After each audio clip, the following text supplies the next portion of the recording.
Hey Lily, what's up? It's Kirby. Stoked you sent me this video, and I hope it really helps get you ready for next summer. And yeah, you should be landing these every time. So let's get into it here.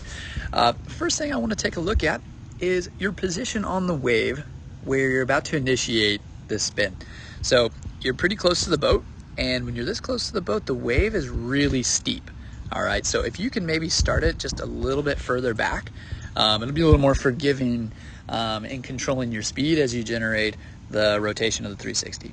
All right, now let's get into body position. So you'll see as we scroll forward here a little bit, you're really broken over at the waist. So if we draw a line from your head to your hip and your hip to your foot, boom, got about a 90-degree angle there. So what we need to do is try to get your body more centered over your board, and you can do that by not reaching out so far into the wave. You almost want to reach like your hand more closer to your board, and that's going to help you generate the rudder effect of kicking that fin loose a little easier, but without having to get your body out of alignment.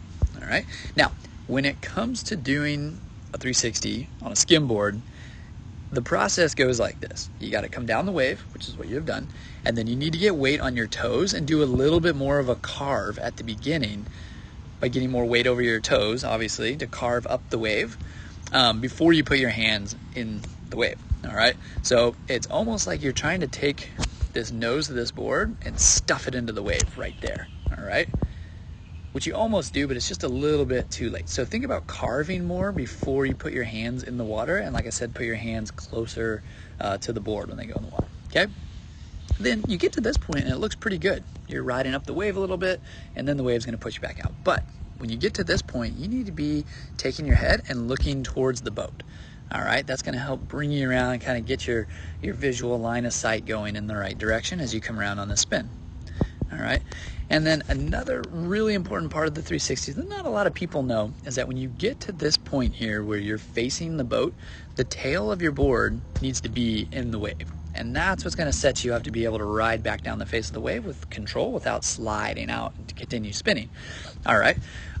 So you'll see here, your wave is very crumbly right there. So that's where we're going back to the beginning. If you could start a little further back, I think the wave will be a little cleaner, won't be as disrupted there, and it'll be easier to come back down the wave. All right. So now, your original question was, how do you keep yourself from continuing to spin? Well, as I scroll forward here, if you could have stayed in this position right here and kept weight on your toes and rode the board right back down the wave, you would have had it. But what happened was when you got to this point, you kept your board and the same weight distributed over the board. I guess you could say you just kept the board flat on the surface of the water. So what was working to make you spin allowed you to keep spinning. And that's why the tail of the board gets pushed around like that as you continue to over rotate. Okay. So what you need to do to correct that is get really good at doing a lip slide. Okay, so a lip slide is when you go up on the wave and you essentially get into this position and then straighten back out. So you're just going to come down the wave, take your back foot, put it up over top of the wave, and then bring it back down. Because what you need to do is you need to get comfortable coming out of this position, getting your board on edge, and then riding back to the boat. All right, so I think overall that is the main focus for you, to get your board to cut a little more before you initiate the spin.